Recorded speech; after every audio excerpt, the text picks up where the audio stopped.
D R online study point के सभी विद्यार्थियों को मेरा प्यार भरा नमस्कार। आप सभी का मैं हार्दिक स्वागत करता हूं, अभिनंदन करता हूं।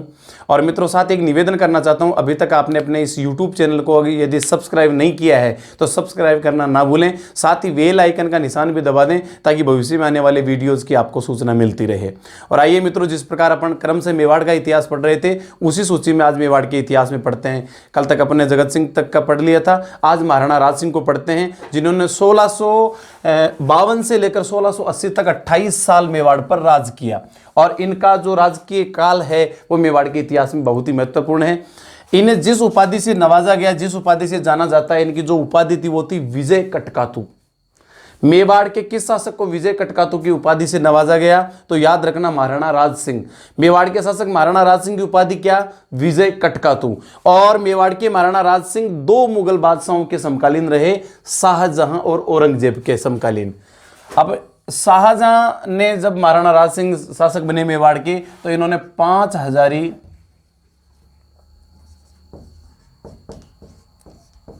जात व 5000 सवार, ये जो मनसब होती है, इस मनसब से इन्हें नवाजा।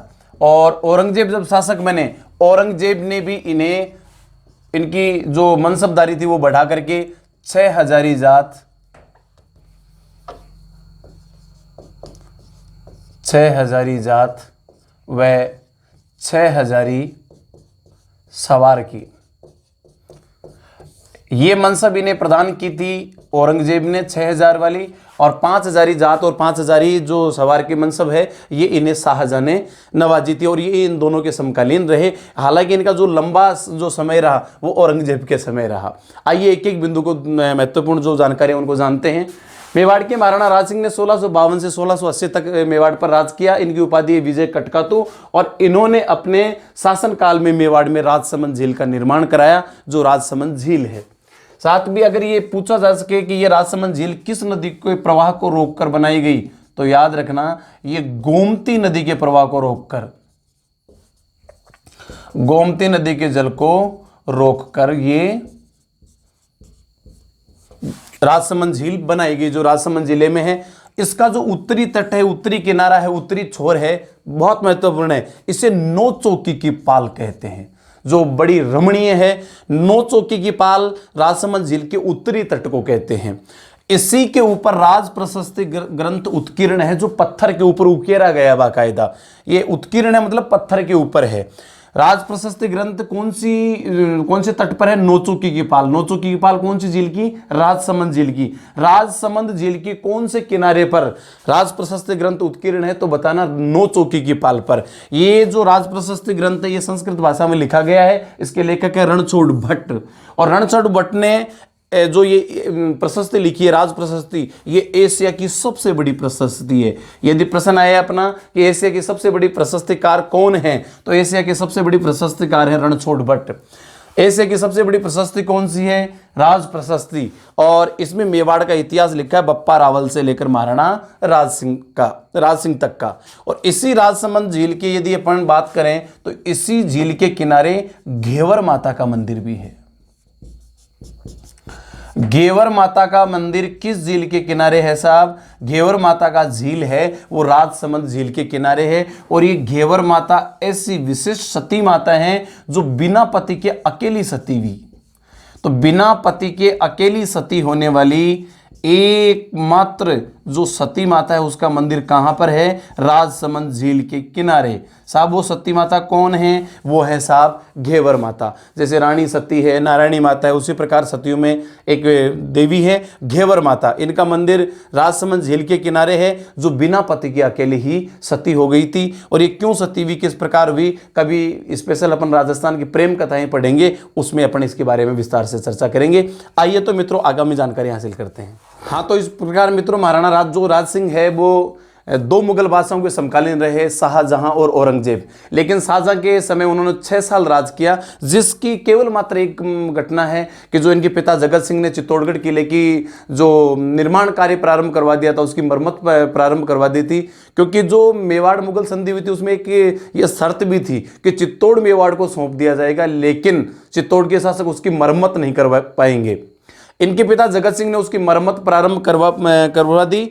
तो सादुल्ला खां के नेतृत्व में 30,000 सेना मेवाड़ के ऊपर शाहजहां ने भेजी थी और वे आए, लेकिन राज सिंह ने उनका प्रतिकार नहीं किया, विरोध नहीं किया और वो 30,000 सेना आती है और चित्तौड़गढ़ किले की जो मरम्मत करवाई थी उसको तोड़ ताड़ करके वापस चली जाती है। आइएगा जो हमारे कंपटीशन की दृष्टि से जो महत्वपूर्ण प्रश्न है उनकी तरफ अपन चलते हैं। महाराणा राज सिंह के समकालीन जो मुगल बादशाह रहे, जिनके जो हमारे साहित्य से जो हमारे कंपटीशन की दृष्टि से महत्वपूर्ण है वो औरंगजेब, और औरंगजेब ने जो राज किया वो 1658 से लेकर 1700 साल तक का राज किया। अब इनके बीच में जो अनबन रही औरंगजेब और राज सिंह के बीच में, वो क्या कारण है? शाहजहां के बीच का तो जैसे वो चित्तौड़ की मरम्मत का ही गया, आइएगा चलते हैं नंबर वाइज एक एक का अपन विस्तार से जानते हैं। राज सिंह द्वारा जजिया कर का विरोध। औरंगजेब ने हिंदुओं के ऊपर टैक्स लगाया था कि हिंदू रहना है तो आपको टैक्स देना पड़ेगा, अन्यथा मुसलमान बन जाओ। उस कर को कहते हैं जजिया कर। इस कर का बहुत से लोगों ने विरोध किया था, जसवंत सिंह ने भी विरोध किया था, छत्रपति शिवाजी ने भी विरोध किया था, और एक जो उसके विरोधी थे वो थे महाराणा राज सिंह। महाराणा राज सिंह ने जजिया का विरोध किया और बाकायदा औरंगजेब को पत्र लिखा कि ये ऐसा कर हम मेवाड़ के लोग आपको नहीं देंगे। नंबर 2, जब जमरूद में जसवंत सिंह की मृत्यु हो गई और उसके बाद में उनके जो पुत्र थे अजीत सिंह को जबरदस्ती मुसलमान बनाना चाहते थे, या तो इस्लाम धर्म स्वीकार करो अन्यथा हम मारवाड़ को खालसा घोषित कर देंगे। किस प्रकार दुर्गादास राठौड़ रूपाधाई उनको बचा करके ले आते हैं और औरंगजेब कर देता है साहब मारवाड़ को, जोधपुर को खालसा। अब दुर्गादास के कंधे पर जिम्मा आ जाता है इस अजीत सिंह को बचाने का, इसको वयस्क बनाकर मारवाड़ की विरासत सौंपने का। तो ये दुर्गादास राठौड़ और अजीत सिंह दोनों आते हैं मेवाड़ के महाराणा राज सिंह के पास और राज सिंह इनको शरण देते हैं। तो दूसरा कारण नाराजगी का जो था दुर्गादास और अजीत सिंह को शरण देना, पहला कारण जजिया कर का राज सिंह द्वारा विरोध करना, और तीसरा टिक्का दौड़ के बहाने मुगल क्षेत्रों में लूटपाट करना। टिक्का दौड़ होती साहब राज तिलक होने का जो वर्षगांठ होती है, उस दिन क्या करते हैं जो राजा होते हैं वो जलसा मनाते हैं और जलसा मनाने के लिए अपने क्षेत्र से बाहर जाते हैं और बाहर जाकर शिकार करते हैं। इसी टिक्का दौड़ के बहाने जो राज तिलक का दिन होता है उस दिन बाहर जाते और बाहर जाकर जो मुगल क्षेत्र थे उनमें भारी मात्रा में लूट, केकड़ी है, टोडा राय सिंह है, चाकसू है, इनमें खूब लूटपाट करी साहब ये करने वाला राज सिंह। एक नाराजगी का कारण ये हो गया। चौथा, औरंगजेब ने मंदिर तोड़वाए। औरंगजेब ने कहा था कि मैं हिंदुस्तान को काफिर हर्ब से दारुल हर्ब बनाऊंगा, ये काफिरों का देश है, मैं इसे दारुल का देश बनाऊंगा। तो काफिर हर्ब से दारुल हर्ब बनाने के लिए उसने सबसे पहले मंदिरों को तोड़वाने का फरमान जारी किया। औरंगजेब मंदिर तोड़वाया करता तो राज सिंह ने उनके शासनकाल में मंदिर बनवाए। आएगा देखते हैं राज सिंह द्वारा बनाए गए प्रमुख मंदिरों में अंबिका माता का मंदिर जो उदयपुर में है, ये महाराणा राज सिंह ने बनाया। उदयपुर में अंबिका माता का मंदिर, द्वारिकाधीश जी और श्रीनाथ जी का मंदिर जो वल्लभ संप्रदाय या पुष्टि मार्गी संप्रदाय हैं उनके इष्ट देव हैं। श्रीनाथ जी का जो मंदिर नाथ द्वारा में है ये इनकी वल्लभ संप्रदाय की प्रधान पीठ है। इस श्रीनाथ जी को सप्तध्वजा का स्वामी भी कहते हैं। सप्तध्वजा का स्वामी,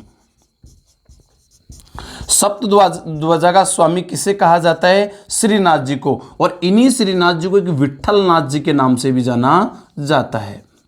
अगर पूछ लिया जाए कि नाथ द्वारा में विट्ठल नाथ जी के मंदिर का निर्माता कौन, तो राज सिंह। श्रीनाथ जी के मंदिर का निर्माता कौन? राज सिंह। द्वारिकाधीश जी के मंदिर का निर्माता महाराणा राज सिंह। अंबिका माता का मंदिर जो उदयपुर में उसका निर्माता राज सिंह। ये तीनों मंदिर है जो महाराणा राज सिंह ने बनवाए, जबकि औरंगजेब के सख्त आदेश थे नए मंदिर नहीं बनवाए जाएंगे, पुराने मंदिरों को तोड़वाया करता था।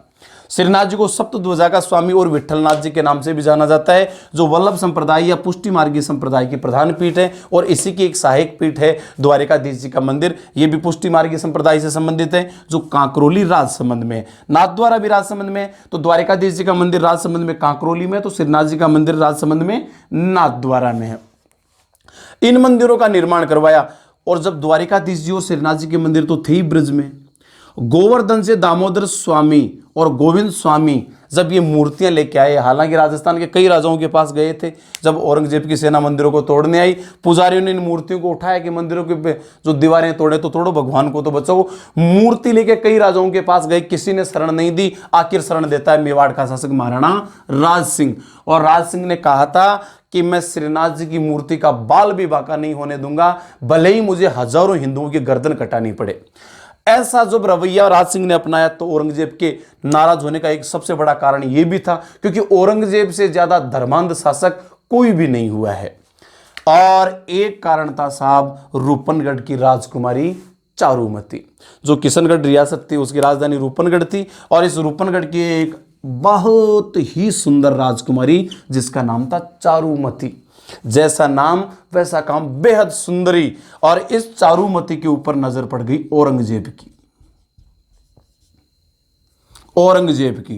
औरंगजेब ने देखा यार इससे तो अपने को शादी करनी चाहिए, बहुत ही सुंदर थी। औरंगजेब ने इसके पिताजी के पास जो रूप सिंह थे उनके पास संदेशा भिजवाया कि आपकी राजकुमारी का डोला हमारे पास भेजा जाए। बड़े टेंशन में है तो चारुमती ने सीधा पत्र लिखा राज सिंह को कि हे महाराणा, मैं बंदर जैसे मुख वाले उस विधर्मी की पत्नी नहीं बनना चाहती। मैंने मन ही मन में तेरा वर्ण कर लिया है। अब यदि औरंगजेब मुझे उठा ले जाएगा तो वो रूपनगढ़ की राजकुमारी को नहीं, मेवाड़ की महारानी को उठा ले जाएगा, क्योंकि मैंने मन ही मन तुझे पति मान लिया है। मैं तेरी पत्नी हूं, और तेरी पत्नी होने नाते मैं मेवाड़ की रानी हूं। मुझे उठा ले गया औरंगजेब तो सोच लेना मेवाड़ की रानी को उठा ले गया। इस बात की सूचना जब राज सिंह को मिली, पत्र जब मिला, तो तुरंत उन्होंने अपने विश्वस्त जो सैनिक थे, सलुम्बर के जो सामंत थे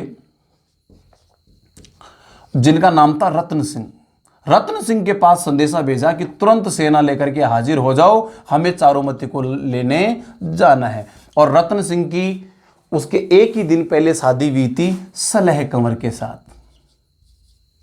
सलह कंवर, इन्हीं सलह कंवर को हाड़ी रानी के नाम से भी जाना जाता है।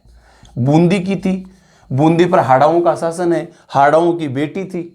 अच्छा, अपने राजस्थान में एक परंपरा यह भी है साहब, शादी के बाद भी कभी पति की गोत्र पत्नी के नहीं लगती। जैसे मान लीजिए ये तो रतन सिंह तो चुंडावत था, अगर पति की गोत्र लगती तो सलह कंवर हाड़ी रानी ना होकर चुंडावत रानी होती। लेकिन हमारे राजस्थान में आज भी परंपरा है, पति की गोत्र नहीं लग करके अपने पीहर की गोत्री लगती है। ये हाड़ी रानी सलह कंवर के साथ शादी हुई थी साहब, और सुहाग रात का दिन, और उसी दिन रतन सिंह को राज सिंह का पत्र प्राप्त होता है। अब साहब दोनों के बीच में क्या कसमकस होती है, इस पर एक बहुत सुंदर रचना लिखते हैं मेघराज जी मुकुल सेनानी। याद रखना, सेनानी जो रचना है वो किसकी है? मेघराज मुकुल की।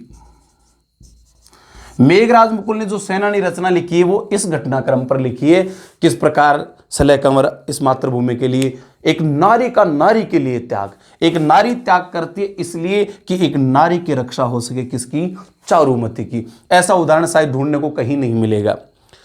तो सेनानी कविता में मेघराज मुकुल लिखते हैं। हालांकि कन्हैयालाल सेठिया ने तो धरती दोरानी में एक पंक्ति दी है, चुंडावत मांगी सेनानी सिर काट दे दियो क्षत्राणी। ये वो कविता नहीं है, तो दोरानी धरती की जो एक पंक्ति है। सेनानी कविता जो मेघराज मुकुल ने लिखी बड़ी अद्भुत कविता है। और कहते हैं जब मेघराज मुकुल जी कवि सम्मेलनों में मंच पर कविता सुनाया करते तो औरतें आकर अपनी साड़ी का पल्लू फाड़ फाड़ करके उनके राखी बांध जाया करती थी, पुरुष अपना अंगूठा काट करके उनके खून का तिलक लगाया जाया करते थे। ऐसी अद्भुत रचना है सेनानी रचना की। सेनान पड़ियो हतड़े वे को हिंगड़ू माथे में दम कही, सेनान पड़ियो हतड़े वे को हिंगड़ू माथे में दम कही, रखड़ी फेरारी आन लिया गम गमाट करती गम कही, कांगन डोरो पहुंचे माही चुड़लो सुहागले सुगड़ाई, चुनड़ी को रंग न छूट्यो हो, चुनड़ी को रंग न छूट्यो हो, हाँ बंध्या रहा बिजिया ताही, अरमान सुहाग रात का ले रजपूतन महिला में आई, ठुमकैसू ठुमक ठुमक ठम ठम ठम, ठुमकैसू ठुमक ठुमक ठम ठम, अधरा पर अधर टिका रहेगा। जैसे ही होठों पर होठ टिकाए थे रतन सिंह ने, पत्र प्राप्त हुआ और साहब रतन सिंह वहां से जाता है और सलह कंवर की तरफ बार बार मुड़ करके देखता है, बार बार मुड़कर देखता है। सलह कंवर देखा ये चक्कर क्या है, ये क्यों नहीं जा रहा लड़ने के लिए युद्ध। तो अंतिम बार रतन सिंह ने एक सैनिक को भेजा, जा और मेरी पत्नी को सेना ने लेके आ, कोई अंगूठी दे देगी जिसको मैं अंगुली में पहनकर उसे बार बार देखता रहूंगा, मेरी पत्नी के ख्वाबों में खोया रहूंगा। जा सेनानी लेके आता कि उसकी सेनानी मेरे याद में रहे। और सलह कंवर साहब सेनानी की जगह अपना सिर काट करके दे देती है, खुद का स्वयं का सिर काट दिया सेनानी के रूप में। और जब वह कटा हुआ सिर थाल में लेकर सैनिक हाजिर होता है। दोनों चोटियों को गले में बांधकर रतन सिंह रूपनगढ़ के लिए चल पड़ता है। तो एक ये भी कारण था। इस प्रकार ये इतने कारण हो गए साहब। चारुमती वाला कारण हो गया, चारुमती को औरंगजेब के चंगुल से छुड़ाकर राज सिंह ले गया और राज सिंह ने चारुमती से शादी कर ली। ये सारे काम हो गए, तब औरंगजेब, ये पांचवा कारण होते इसके बर्दाश्त नहीं हुई, क्योंकि ये भी आ चुका था रूपनगढ़, लेकिन उससे पहले राज सिंह लेके प्रस्थान कर चुके थे। कहते निकल गई गणगौर मूल्य मोड़ा है, और वो मूल्य थोड़ा मोड़ा वही गो जितना न वो ले और जातोरी ऊपर हो। अब साहब महाराणा राज सिंह के ऊपर औरंगजेब चढ़ाई कर देता है, और ये चढ़ाई करता है 1679 में, आक्रमण करके जो जगत मंदिर है, जगत मंदिर उदयपुर में है, इस जगत मंदिर को इन्होंने तोड़वा दिया। उदयपुर पर आक्रमण कर दिया, औरंगजेब ने तोड़वा दिया साहब। यह घटना कब की है? 1679 की। तो औरंगजेब ने या औरंगजेब की सेना ने मेवाड़ पर आक्रमण कब किया? 1679 की। अब साहब ये जगत मंदिर को, ये मेवाड़ के जगत मंदिर पर जैसे औरंगजेब ने आक्रमण किया, ये महाराणा राज सिंह चले गए पहाड़ों में, पहाड़ों में चले गए। एक लंबा घटनाक्रम है जो अपनी जीके की दृष्टि से महत्वपूर्ण है। इस जगत मंदिर की जो जिम्मेदारी जिनके पास सौंपी थी वो थे एक थे केसा और एक थे जसा, और यही जसा और केसा इस केवल दो वीर थे जिन्होंने इस मंदिर की रक्षा के लिए युद्ध लड़ा, और युद्ध लड़कर वीरगति पाई। जसा और केसा ने जगत मंदिर के लिए वीरगति पाई। औरंगजेब ने जितना करना था कर लिया, उदयपुर को खूब उजाड़ा, लेकिन महाराणा राज सिंह को ये पकड़ नहीं पाए, और आखिर पहाड़ों में ही 1680 में राज सिंह की हो जाती है मृत्यु। याद रखना, महाराणा राज सिंह की मृत्यु कब हुई? 1680 में, पहाड़ों में हो गई। ये महाराणा राज सिंह को कभी भी अपने अधीन नहीं कर पाए, महाराणा राज सिंह को झुका नहीं पाए, भले ही चाहे कितना ही खून खराबा हुआ हो, लेकिन इन्होंने भी अपने दादा महाराणा प्रताप की उस आन बान और शान को झुकने नहीं दिया। हाँ तो मित्रों, 1680 में महाराणा राज सिंह के देहावसान के बाद में मेवाड़ के शासक बनते हैं जयसिंह, जो महाराणा राज सिंह के पुत्र थे। आइएगा महाराणा जयसिंह के बारे में अपन जानकारी हासिल करते हैं। महाराणा जयसिंह ने गोमती नदी पर जयसमंद झील बनाई। जयसिंह ने जयसमंद, राज सिंह ने राजसमंद, जयसमंद झील बनाई। यह जयसमंद झील पड़ती है उदयपुर में, राजसमंद झील राजसमंद जिले में, उदयपुर में जयसमंद झील बनाई। किसने बनाई साहब? जयसमंद जयसिंह ने बनाई। कौन सी नदी पर बनाई? गोमती नदी पर बनाई। गोमती नदी पर ही जयसमंद है, गोमती नदी पर ही राजसमंद है। ये जयसमंद झील देखो किस प्रकार की है। जैसे मान लीजिए ये है अपनी जयसमंद झील। इस जयसमंद झील में 7 टापू हैं, 7 टापू हैं।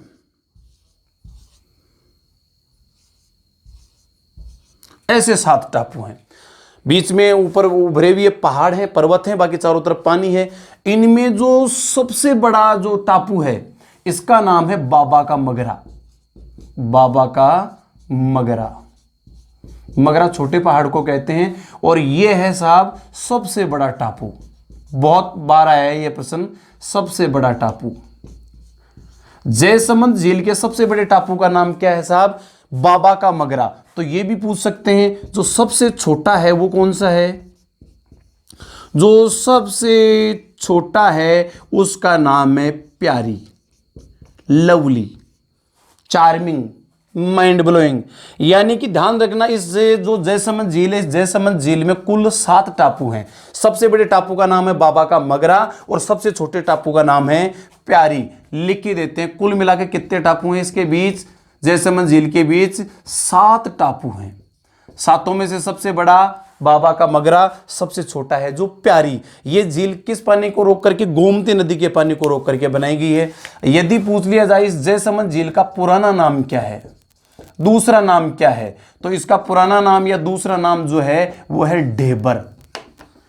ढेबर जयसमंद का ही दूसरा नाम है ढेबर, और यही ढेबर या जयसमंद है राजस्थान की मीठे पानी की सबसे बड़ी झील महत्वपूर्ण है। खारे पानी की सबसे बड़ी झील है सांबर की, तो राजस्थान की मीठे पानी की सबसे बड़ी जो झील है वो जयसमंद है। मीठे पानी की सबसे बड़ी झील किस जिले में है? उदयपुर जिले में। कौन सी है? जयसमंद झील।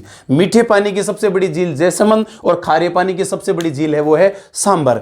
इस जयसमंद झील का पुराना नाम है ढेबर। इसमें कुल 7 टापू हैं, जिनमें सबसे बड़े टापू का नाम है बाबा का मगरा, तो सबसे छोटे का नाम है वो है प्यारी। साथ इससे 2 नहरें भी निकलती हैं सिंचाई के लिए। ये नहर एक इधर गई, एक ये नहर इधर आ गई। एक नहर का नाम है श्याम और दूसरी नहर का नाम है भाट। याद रखना, जयसमंद झील से सिंचाई के लिए जो नहरें निकलती हैं, एक का नाम है श्याम, दूसरी का नाम है भाट। श्याम और भाट नाम की नहरें किस झील से निकलती हैं? जयसमंद झील से निकलती हैं, ढेबर से निकलती हैं। और इन्हीं जयसिंह के जो पुत्र थे, इन्हीं जयसिंह के पुत्र अमर सिंह द्वितीय, अमर सिंह प्रथम है वो महाराणा प्रताप के पुत्र, ये हैं जयसिंह के पुत्र अमर सिंह द्वितीय ने अपनी पुत्री का नाम था चंद्रा कुंवरी। चंद्रा कुंवरी का देखो विवाह भी व्यवसाय हो रहा है। चंद्रा कुंवरी का सशर्त विवाह है। सशर्त विवाह किसके साथ किया? आमेर के शासक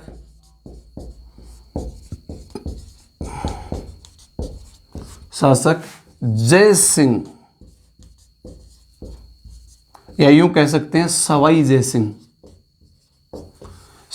जयसिंह द्वितीय से किया। और इसी कारण फिर वो लफड़ा होता है साहब माधो सिंह और ईश्वरी सिंह वाला, जो इसी के पुत्र थे, और इसी शर्त की वजह से ये सारा लफड़ा होता है। याद रखिएगा, जयसिंह के जो पुत्र थे अमर सिंह द्वितीय, इन्होंने अपनी पुत्री का नाम था चंद्रा कुंवरी, और चंद्रा कुंवरी का सशर्त विवाह, देखो गारंटी लेकर के, हाँ इसी का बेटा राजा बनेगा, सशर्त विवाह आमेर के जिस शासक से किया उनका नाम है सवाई जयसिंह द्वितीय से। हाँ तो मित्रों, इस प्रकार अपन पहली बात कर चुके, लेकिन फिर देखना, शासक बनते हैं अब मेवाड़ के अमर सिंह द्वितीय, जिन्होंने 1698 से लेकर 1710 तक मेवाड़ पर राज किया। और इन्होंने अपनी पुत्री चंद्रा कुंवरी का जो सशर्त विवाह किया था वो सवाई जयसिंह के साथ किया, ये अपन चर्चा कर चुके हैं ये। लेकिन अमर सिंह के कार्यकाल की महत्वपूर्ण एकमात्र जो घटना है वो यही है, जो आगे चलकर जयपुर में एक कलह का कारण बनती है। आमेर के शासक सवाई जयसिंह द्वितीय से अपनी पुत्री चंद्रा कुंवरी का सशर्त विवाह मेवाड़ के किस शासक ने किया था? अमर सिंह द्वितीय ने। अब साहब अमर सिंह द्वितीय की मृत्यु के बाद मेवाड़ के शासक बनते हैं संग्राम सिंह द्वितीय, और संग्राम सिंह द्वितीय का शासनकाल है 1710 से लेकर 1734 तक। और ये बड़ा सुंदर उद्यान है सहेलियों की बाड़ी। ये सहेलियों की बाड़ी जो उदयपुर में है, ये संग्राम सिंह द्वितीय ने बनाई। याद रखना, सहेलियों की बाड़ी के निर्माता कौन है? संग्राम सिंह द्वितीय, जो बहुत ही सुंदर बगीचा है। इन्हीं के समय एक विशेष घटना होती है कि जो आमेर के जो शासक है सवाई जयसिंह द्वितीय, इनका शासनकाल है 1700 से लेकर 1734 तक। लेकिन देखिए इनके साथ जो घटना घटती है, जो मेवाड़ के इतिहास में भी कहीं ना कहीं अहम योगदान रखती है।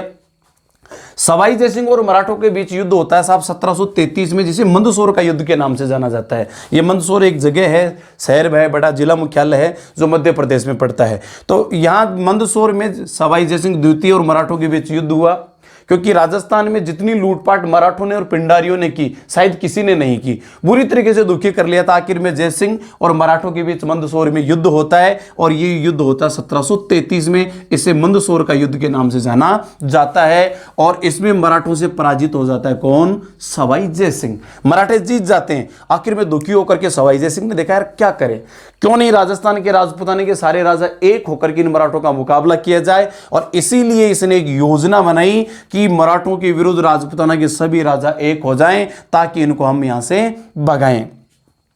इस योजना के तहत इन्होंने चुना कि भाई अब इतने राजा एक साथ होकर मराठों के लड़े, तो इनमें कौन जो है जिसके सेनापतित्व में, जिसके संरक्षण में हम सब चलें। तो इस योजना के तहत जो अध्यक्ष चुना जाएगा, अध्यक्षता जिसमें चुनी गई मराठों के खिलाफ, वो अध्यक्ष चुना था साहब मेवाड़ के संग्राम सिंह द्वितीय को। लेकिन इन संग्राम सिंह द्वितीय की हो गई साहब जनवरी में मृत्यु, जनवरी में हो गई इनकी मृत्यु। और जो इनका जो सम्मेलन होना था उसकी डेट थी आगे। इस योजना के तहत जो सम्मेलन हुआ उस सम्मेलन का नाम है हुरडा सम्मेलन, जो मराठों के विरुद्ध राजस्थान के सभी राजपूत राजाओं ने किया। हुरडा एक स्थान है जो भीलवाड़ा में। हुरडा सम्मेलन कहाँ हुआ? हुरडा सम्मेलन की योजना किसने बनाई? सवाई जय सिंह ने। ऐसे हुरडा सम्मेलन का अध्यक्ष किसे चुना गया था? संग्राम सिंह द्वितीय को। लेकिन जो हुरडा सम्मेलन हुआ 17 जुलाई 1734 को, 17 जुलाई 1734 को, और इधर जनवरी में हो गई संग्राम सिंह द्वितीय की मृत्यु। तो साहब इसकी अध्यक्षता किसने की? संग्राम सिंह द्वितीय के पुत्र जगत सिंह द्वितीय ने की। हुरडा सम्मेलन की अध्यक्षता किसने की? जगत सिंह ने। अध्यक्ष चुना किसे गया था? संग्राम सिंह का, लेकिन मृत्यु होने की वजह से ये मामला हो गया और इसकी अध्यक्षता करनी पड़ी जगत सिंह द्वितीय को। हालांकि मेंढकों को कभी एक प्याली में नहीं रखा जा सकता और आखिरकार ये हुरडा सम्मेलन असफल रहा, असफल रहा। इसकी योजना बनाई थी सवाई जय सिंह ने और ये हुरडा सम्मेलन हुआ था 17 जुलाई 1734 को भीलवाड़ा के हुरडा नामक स्थान पे। इसकी योजना बनाई सवाई जय सिंह ने मराठों के खिलाफ। अध्यक्ष चुना था संग्राम सिंह द्वितीय को, लेकिन मृत्यु हो जाने की वजह से जिस दिन हुरडा सम्मेलन हुआ इसकी अध्यक्षता जगत सिंह द्वितीय ने की और इस प्रकार यह सम्मेलन रहा ऐसा। हाँ तो मित्रों, अब अंतिम रूप से हम मेवाड़ के मध्यकालीन इतिहास में पढ़ते हैं महाराणा भीम सिंह को। और महाराणा भीम सिंह का कार्यकाल रहता है 1818 से 1828 तक। इनके जो काल की जो महत्वपूर्ण घटनाएं हैं जो हमारे प्रतियोगी परीक्षाओं की दृष्टि से महत्वपूर्ण है, आएगा जानते हैं। एक तो महत्वपूर्ण ये देखिएगा, ईस्ट इंडिया कंपनी और मेवाड़ के बीच में जो सहायक संधि हुई थी वो हुई थी 13 जनवरी 1818 में। साहब किसके समय हुई? महाराणा भीम सिंह के समय। कब हुई? 1818 में। ये किसके प्रयासों से हुई? कर्नल जेम्स टोड के प्रयासों से। तो मेवाड़ के किस शासक ने सर्वप्रथम ईस्ट इंडिया कंपनी से सहायक संधि की? उत्तर होगा महाराणा भीम सिंह, भैया भीम सिंह सिसोदिया। यह संधि हुई 1818 में कर्नल जेम्स टोड के प्रयासों से ईस्ट इंडिया कंपनी के साथ। आएगा इनके जीवन की एक बड़ी दुखद घटना है, रोचक घटना भी कह सकते हैं, लेकिन कहीं ना कहीं बहुत पीड़ा देने वाली एक घटना है। महाराणा भीम सिंह की एक पुत्री का नाम कृष्णा कुंवरी, और कृष्णा कुंवरी की सगाई भी मारवाड़ के भीम सिंह राठौड़ के साथ, जो मारवाड़ के शासक हैं। इधर इनकी सगाई हुई, विवाह का दिन पक्का हुआ और भीम सिंह राठौड़ की हो गई मृत्यु। हालांकि फेरे नहीं हुए। इधर जब इसकी मृत्यु हो गई, जब इनको पता चला कि अपने जो मंगेतर था वो तो अपनी पुत्री का चला गया, तो इसकी दूसरी जगह सगाई कर दी। और ये लाजमी है, साहब करते भी हैं। दूसरी जगह सगाई की जगत सिंह कछवा से, जो आमेर के शासक थे, जयपुर के शासक थे, इनके साथ दूसरी सगाई कर दी। जैसे ही भीम सिंह राठौड़ की मृत्यु हुई तो इसका छोटा भाई मान सिंह राठौड़ बना शासक। इसने कहा अच्छा ऐसा कैसे हो सकता है, जब सगाई हमारे भाई से हुई थी उसके बाद में वहां कैसे की? मैं बैठा ना अभी, तो मेरे साथ करो, जबरदस्ती मान ना मान, मैं तेरा मेहमान।